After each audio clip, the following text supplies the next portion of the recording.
No trip to Burgundy would be complete without a visit to the magical town of Beaune.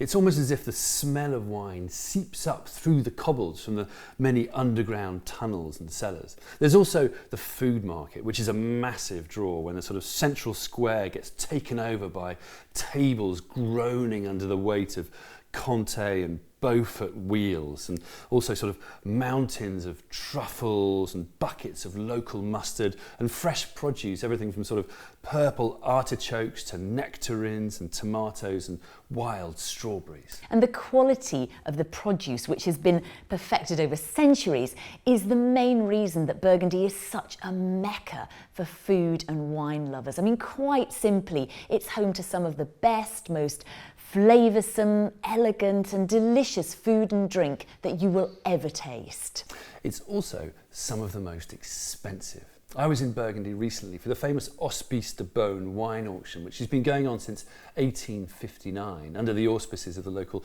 Hôtel Dieu, beautiful building and another great reason to visit. Anyway, in 2015 at the auction, a barrel of red Burgundy, Corton Renard Grand Cru, sold for €480,000. That's almost €1,600 per bottle. So cheap and cheerful wine country this obviously isn't. Vineyard land is rumoured to sell for up to €6 million a hectare. So these are wines of hedonists, of purists, of thrill seekers, and they're also some of the finest expressions of Chardonnay and Pinot Noir on the planet. Now, moving south past Lyon, the Rhone Valley is very much a game of two halves. In the northern end, you have the steep slopes of Cote Rotie and Hermitage. It's home to the Syrah and Viognier grape varieties. Now, the white wines are sort of supple and rich and sun-glazed, and the reds are juicy and peppery and vibrant, some of our all-time favourites.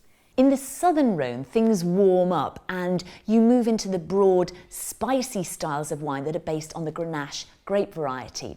Now, Chateauneuf-du-Pape is famous in the southern Rhone, not only for its heartwarming reds and whites, but also for an ancient law that outlaws the landing of alien spacecraft. Very odd.